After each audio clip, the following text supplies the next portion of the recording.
Morning dear students, welcome back in online class of science. In 8th class हम लोगों ने जो last previous class में chapter number 7 जो स्टार्ट करके रखा था, उसमें जो भी ये क्या है, भी लास्ट रिमेनिंग पॉइंट्स रह गया था हमारा एंडेमिक एंड एंडेंजर्ड स्पीसीज। ठीक है, हम लोगों ने लास्ट बायोस्फीयर तक अपना कंप्लीट किया था कि बायोस्फीयर किसे बोलते हैं, व्हाट इज सेंचुरी क्या होती है, नेशनल पार्क क्या होते हैं, इन्हें कौन प्रोटेक्ट करता है, ये सब चीजें हम लोगों ने उस दिन स्टडी की थी। आज हम क्या पढ़ेंगे, एंडेमिक एंड एंडेंजर्ड स्पीसीज क्या होते हैं। Endemic species those species the plants and animal which are restricted to a particular area। ठीक है, मतलब एंडेमिक स्पीसीज उस स्पीसीज को बोलते हैं जो एक पार्टिकुलर एरिया पे क्या है, रेस्ट्रिक्टेड है। ठीक है, तो ऐसे स्पीसीज को बोलेंगे endangered species. This species are not found anywhere else, मतलब कुछ स्पीसीज ऐसी होती है जो पार्टिकुलर रीजन में या पार्टिकुलर कंट्री या एक एरिया के अंदर ही पाई जाएगी, उसके अलावा वो कहीं और दूसरी जगह के ऊपर दूसरी जगह में नहीं पाई जाती है, तो ऐसी स्पीसीज को बोलेंगे एंडेमिक स्पीसीज। ठीक है, फॉर एग्जांपल एंडेमिक स्पीसीज जैसे प्लांट्स के अंदर साल एंड वाइल्ड मैंगो।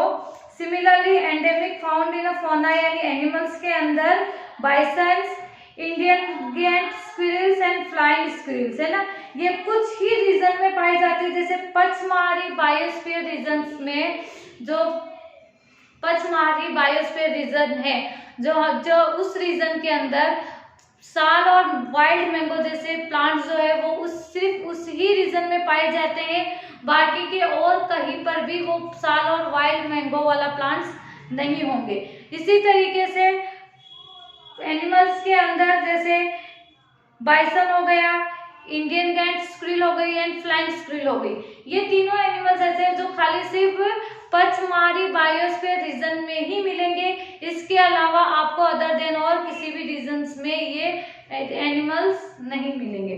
ठीक है, अब है नेक्स्ट वाला क्या है, एंडेंजर्ड स्पीसीज। एंडेंजर्ड स्पीसीज किसको बोलते हैं, आप लोगों को एंडेमिक स्पीसीज समझ में आया। एंडेमिक स्पीसीज में फिर से रिपीट कर रही हूँ, ऐसे प्लांट्स और एनिमल जो एक पार्टिकुलर रीजन्स में क्या होते हैं, पाए जाते हैं। जैसे पचमढ़ी बायोस्फीयर रीजन्स के अंदर प्लांट्स में साल एंड वाइल्ड मैंगो जैसे प्लांट्स पाए जाते हैं, इसके अलावा अदर देन नहीं कहीं और नहीं पाए जाते हैं। उसी तरीके से एनिमल्स के अंदर bisons, Indian Gantt squirrel and flying squirrel जैसे एनिमल्स जो होते हैं वो पचमढ़ी बायोस्फीयर रीजन में ही पाए जाएंगे, इसके अलावा और कहीं नहीं होंगे। ठीक है, नेक्स्ट है एंडेंजर्ड स्पीसीज। एंडेंजर्ड स्पीसीज किसको बोलते हैं, this species are represented by favour individual because of unfavourable factor, मतलब किसी ऐसे मतलब फेवरेबल और अनफेवरेबल कंडीशंस के अकॉर्डिंग ये चीजें क्या होती है, एनिमल्स एंड प्लांट्स फाउंड होते हैं। If some factors continue this species will become extinct, मतलब इनमें से कुछ एंडेंजर्ड स्पीसीज मतलब कुछ कंडीशन के अकॉर्डिंग भी क्या होते हैं, फाइंड आउट होते हैं। तो ये क्या हो चुके हैं, कुछ ऐसे एनिमल्स जो है वो क्या हो चुके हैं, एक्सटिंक्ट हो चुके हैं। Indian dinosaurs, Asiatic lion, Asiatic wild ass, crocodile, blue whale, great Indian bustard. ठीक है, अब नेक्स्ट हमारा टॉपिक है प्रोजेक्ट टाइगर। प्रोजेक्ट टाइगर किसको बोलते हैं, जो ऐसा प्रोजेक्ट जिसमें टाइगर कंजर्वेशन किए जाते हैं, मतलब टाइगर्स को सेव किया जाता है।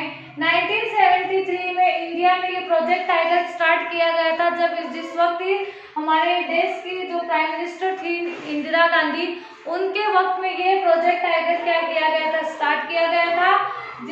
कौन सी ईयर थी, 1973। ठीक है, इसके तहत क्या किया गया था कि टाइगर्स को क्या करना है, सेव करना है, क्योंकि टाइगर जैसी स्पीसीज जो क्या थी, मतलब जैसे हमें पता है कि बहुत सारे एनिमल्स और प्लांट जो हमारी स्पीसीज में है वो क्या हो चुके हैं, एक्सटिंक्ट हो चुके हैं। तो उसी तरीके से टाइगर्स को सेव करने के लिए ये क्या किया गया था, कंजर्वेशन स्टार्ट किया गया था 1973 में।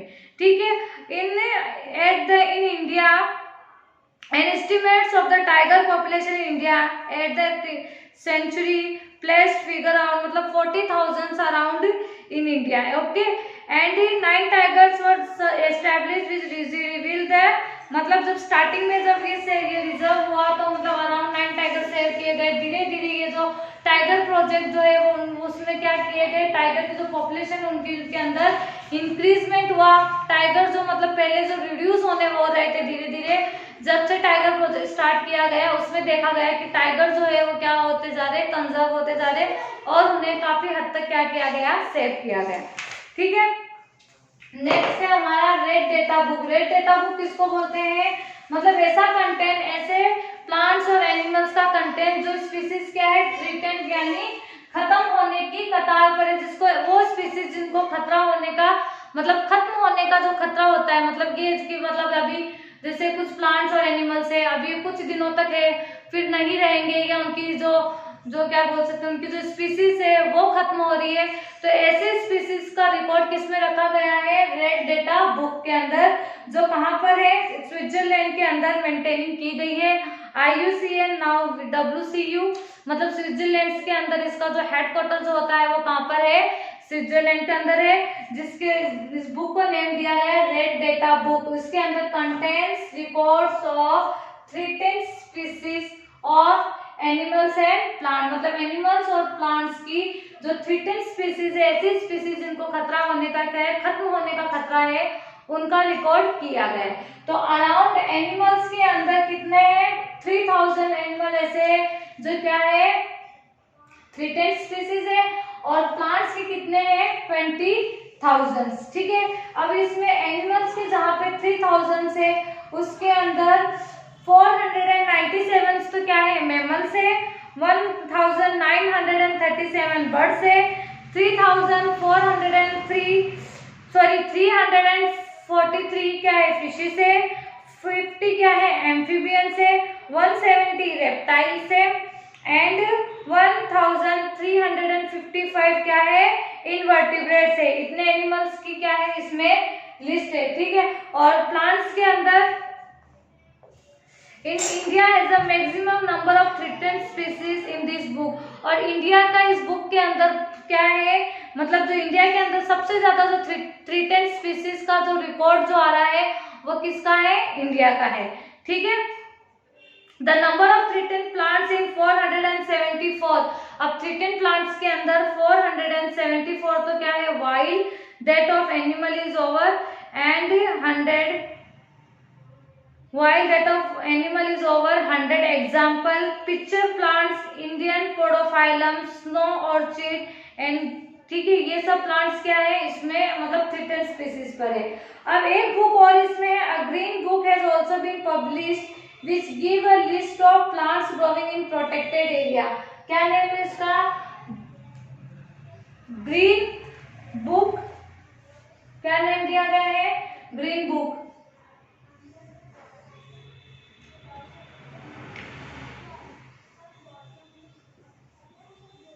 ग्रीन बुक, इसमें क्या रिकॉर्ड किया गया है, ऐसे प्लांट जो क्या किए गए पर्टिकुलर एरिया के ऊपर ग्रो किए जा रहे हैं, उन प्लांट्स का क्या किया गया है, रिकॉर्ड रखा गया है। कौन सी बुक के अंदर, ग्रीन बुक के अंदर।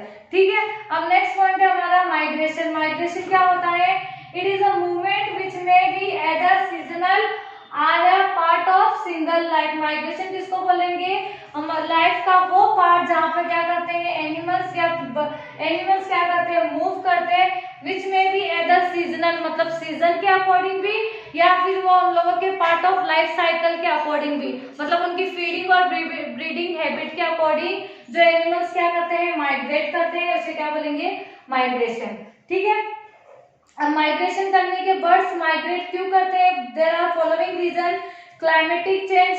बर्ड्स माइग्रेट इसलिए करते हैं क्योंकि उनको क्लाइमेटिक चेंज चाहिए होता है, क्योंकि बर्ड्स मतलब ऐसा रीजन होता है जहाँ पे बहुत ही एक्सट्रीमली कोल्ड रीजन होता है, कुछ बर्ड सर्वाइव नहीं कर पाते तो वो क्या करते हैं वार्म रीजन की तरफ माइग्रेट करते हैं। Flying for laying eggs at a safe place, मतलब ऐसी जगह ढूंढते जहां पर वो सेफ प्लेस के मतलब सेफ्टी वाली जगह के ऊपर वो अपने एग्स दे सके, और to find area which can take care of their feeding and breeding, और कुछ ऐसे एरिया भी वो लोग क्या करते हैं फाइंड आउट करते हैं जहां पर वो अपना खा भी सके और अपनी ब्रीडिंग भी कर सके। ठीक है, जैसे this migration the animals leave an area to return soon, और एनिमल्स जो है वो क्या क्यों मूव करते हैं, the animals leave an area to return to the same area after some time stars before winter, मतलब कुछ एनिमल्स होते हैं वार्म रीजन की तरफ मूव करते हैं, कुछ अपने फूड्स वगैरह के लिए क्या करते हैं, मूव करते हैं। अब एक बर्ड से लाइक साइबेरियन क्रेन, जो क्या करता है, माइग्रेट करता है एवरी ईयर। साइबेरियन क्रेन जो है वो माइग्रेट करता है for region to warmer region की तरफ, मतलब हमारे जो साइबेरियन क्रेन है वो सिबेरिया से इंडिया के अंदर राजस्थान में भरतपुर बर्ड सेंचुरी की तरफ क्या करता है, मूव करता है एवरी ईयर। ठीक है, वो कितना डिस्टेंस ट्रेवल करके आता है, 17,000 किलोमीटर तक का डिस्टेंस वो क्या करके आता है, ट्रेवल करता है। ठीक है, this is Bharatpur bird sanctuary in Rajasthan. Similarly some terns of migrate from north pole to south pole, और कुछ एनिमल्स ऐसे भी होते हैं जो नॉर्थ पोल से साउथ पोल रीजन की तरफ भी क्या करते हैं, मूव करते हैं। ठीक है स्टूडेंट्स, आप लोगों को ये endemic species, endangered, project tiger, red data book and migration, ये पांचों पॉइंट अच्छे से क्लियर हुए होंगे। ठीक है, और ये चैप्टर्स हमारा कंप्लीट हो चुका है। तब आपको ये क्या करना है, अच्छे से रीड करना है और क्वेश्चन आंसर कंप्लीट करना है। ठीक है स्टूडेंट्स, तब तक के लिए stay home, stay safe and bye.